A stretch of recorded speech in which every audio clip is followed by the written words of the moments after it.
Hello, welcome to Good Work Now, your resource for finding and creating good work.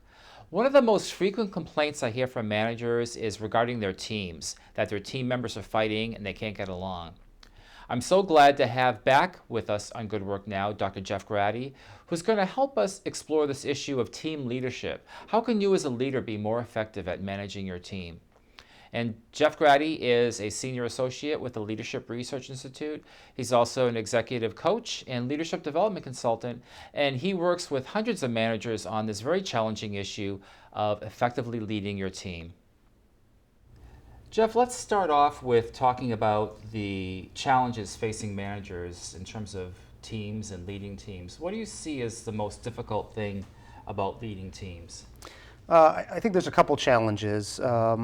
First and foremost, there's a lot of personalities on teams, different personalities. Anybody who's led a team before knows that kind of trying to herd the cat, so to speak, can be difficult. So, as a manager, as a leader, you have to kind of identify kind of who's who, right?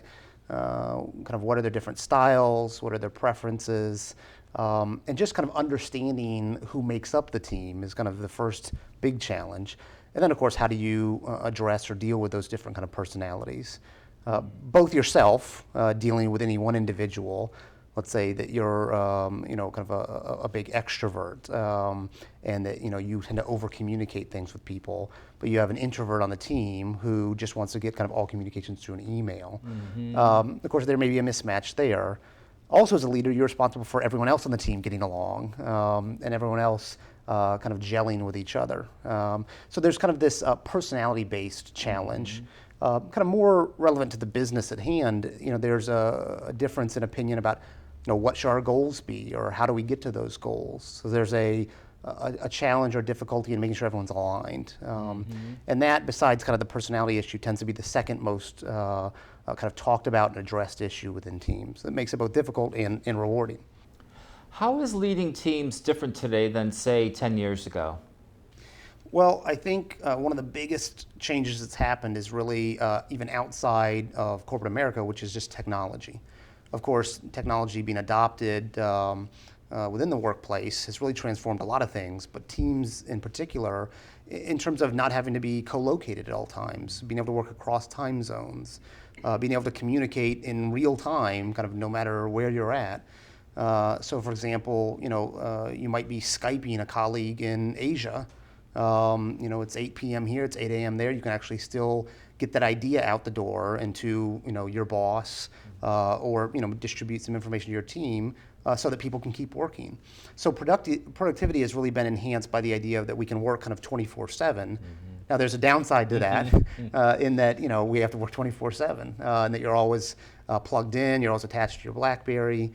But technology really has driven some fundamental changes around working across time zones, across geographies, being able to work kind of at all times, and expected to work at all times in some cases. But that's one big change that's happened, this technology piece. I think the second thing that's really changed is kind of how teams are expected to work together, much less hierarchical and much more kind of team-oriented. I think if you rewind 10 years, there's really been this transformation around not that we expect anything kind of different in terms of an output from a team, but how do we get there? Much more collaborative, much more kind of equality-based, right? All ideas that are generated, could have value.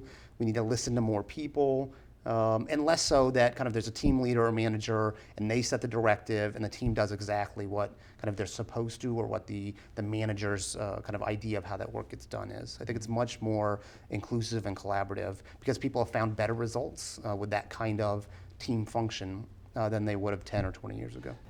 Jeff, to what extent do you think today's workforce is prepared for meeting these team expectations and for using technology wisely? Yeah, I think technology is ahead of people's adoption of how that technology has impacted their work. So the fact that I can use FaceTime to talk to someone doesn't mean that I know how to do it well. Right? I'll give you a great example of that is people in large form have adopted kind of real-time video transmission, right? So I can Skype someone, I can get on kind of Cisco WebEx, so I can through a lot of different channels I can figure out how to talk to you even if you and I aren't in the same geography in real time. Part of what that does, though, is it creates a gap between what I'm trying to communicate to you potentially and what you're actually receiving from me, because we're not face to face. And there's all kinds of research from social sciences, behavioral sciences that talks about kind of what we can miss from each other in communication if we're not sitting across from each other, that can create a gap.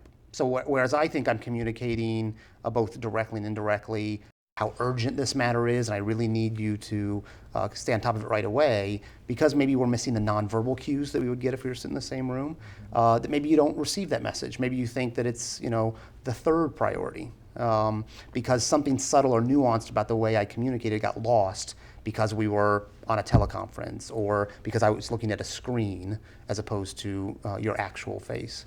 So I think there are some downsides of technology that people haven't quite caught up to yet. And nowadays, of course, they're working on these kind of things. There's, big Fortune 500 companies are, training people in kind of these new types of communication, especially with, email being the kind of the modus operandi for most people nowadays. It's email first, pick up the phone second. Right. Well, that has consequences, and people are starting to figure out that we need to give people the skills to work in that medium, because if we don't, then things get, bad things can happen. So it sounds like there are generational differences regarding technology and expectations. Yeah, well, I think it's interesting because there's probably an intersection between the technology and the expectations, in that amongst, especially for me, and working with some younger clients, that are fresh out of college, if they're part of a team that I'm working with, their expectation is that there's more connection between the social reality and the work reality. So, for example, a very practical example is like they may deal with coworkers on Facebook, right? Whereas that would never occur to me, right? Or to a more senior manager, they might think, wait, no, my personal life and my work life are separate. But amongst the younger generation, especially kind of the young professionals that are graduating from college in the last 5 years up until now, there's less division there, right? There's more acceptance that kind of work and life are all kind of the same mix.